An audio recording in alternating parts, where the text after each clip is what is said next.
বন্ধুরা, তোমরা যদি কড়াইতে আঙুর এইভাবে ভাজো তাহলে তোমাদের হাজার হাজার টাকা বেঁচে যায়। হ্যাঁ, কথাটা সত্যি। নমস্কার, আমি সোমা। আমার কিচেন 786 এর নতুন একটা পর্বে তোমাদের অনেক স্বাগত। বিগত কয়েকদিন ভিডিও দিতে পারিনি, তার জন্য আন্তরিক দুঃখিত। তো দেরি না করে আমরা দেখে নিই কড়াইতে আঙুর ভাজলে কি হয়।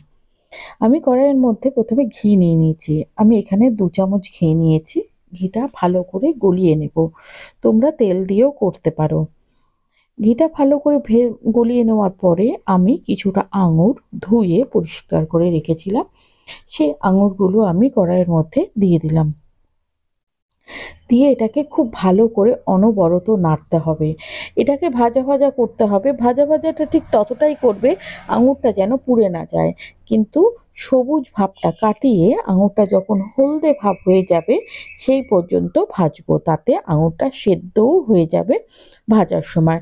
সেই জন্য এই সময় কিন্তু অনবরত নেড়ে যেতে হবে। আর কড়াইয়ে মানে আগুনের জোরটা তখন কিন্তু মিডিয়ামে রাখবে। রেখে অনবরত নাড়বে। কিছুক্ষণ 1-1.5 মিনিট নাড়ার পরেই দেখবে আঙুরের কালারগুলো এইভাবে চেঞ্জ হয়ে যাচ্ছে। দেখো, সবুজ ছিল, এখন হলদে ভাব হয়ে গেছে। নামিয়ে নিলাম। এবারে যে ঘিটা ছিল তার মধ্যে আমি দিয়ে দিলাম 1 কাপ চিনি।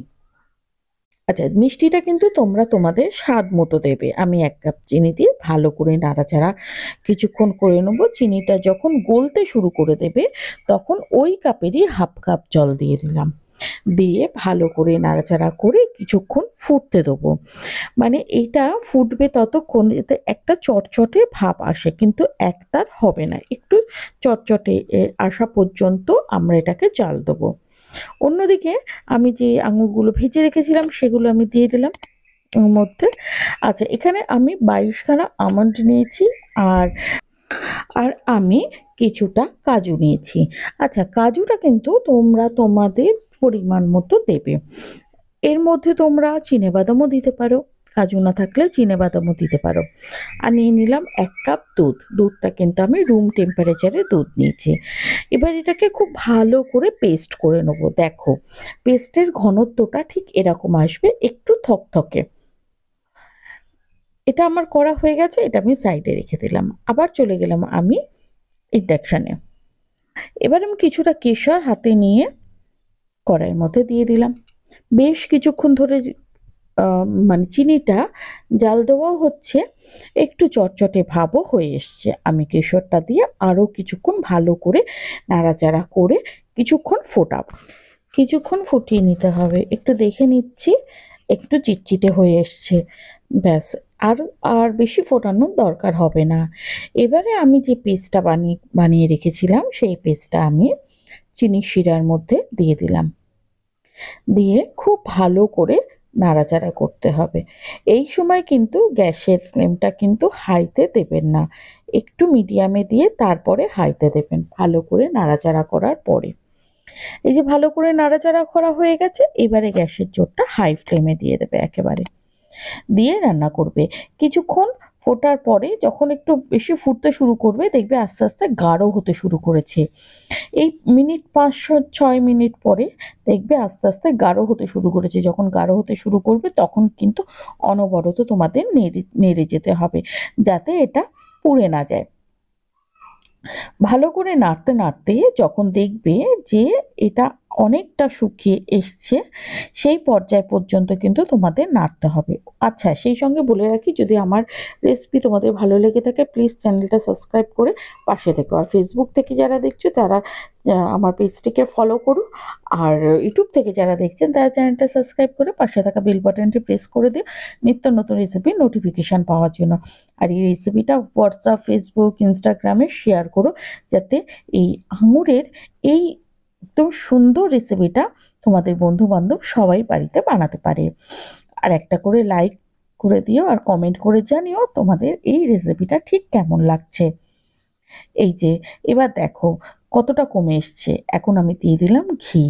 ঘিটা দিলে না এটা খুব একটা স্মুথ ভাব চলে আসবে, একটু সিল্কি সিল্কি লাগবে, একটু স্মুথ ভাব আসবে।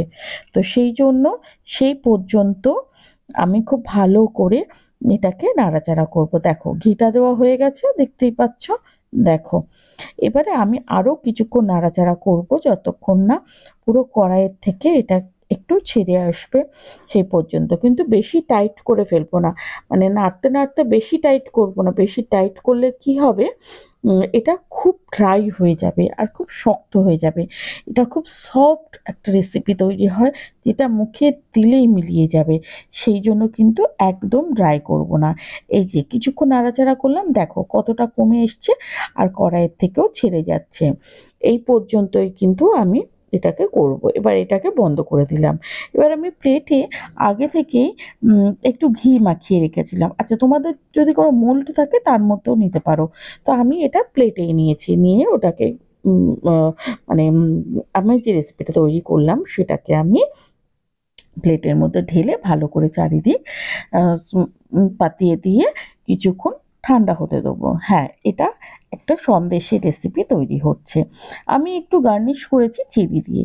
চেরি দিয়ে গার্নিশ করার পরে দেখো কি সুন্দর দেখতে হয়ে গেছে, আর এটা এত স্মুথ আর মুখে দিলেই সাথে সাথে মিলেই যাবে। যদি তোমরা কেউ মানে না বলো তাহলে কেউ বুঝতেই পারবে না যে এটা বাড়িতে বানিয়েছো আর আঙুর দিয়েই বানিয়েছো। এই রেসিপিটা অবশ্যই বাড়িতে একবার অন্তত ট্রাই করো। আঙুর সারা বছরই পাওয়া যায়, আর ট্রাস্ট মি, একবার যদি তোমরা এটাকে রান্না করে ফেলতে পারো তাহলে বারে বারে রান্না করবে। তো এই ছিল মূলত আজকের রেসিপি, সার্ভ করার জন্য একদম রেডি। রেসিপি ভালো লাগলে চ্যানেলটা সাবস্ক্রাইব করে পাশে থাকা বেল বাটনটি প্রেস করে দিও, আর নিত্য নতুন রেসিপি নোটিফিকেশন পাওয়ার জন্য বেল বাটনটি প্রেস করে রেখো। এই ছিল রেসিপি, রেডি টু সার্ভ। সবাই ভালো থাকবে, সুস্থ থাকবে, আর রেসিপিটা বাড়িতে বানিয়ে অবশ্যই খাবে। আজকের মতো টাটা, দেখা হচ্ছে নেক্সট ভিডিওতে।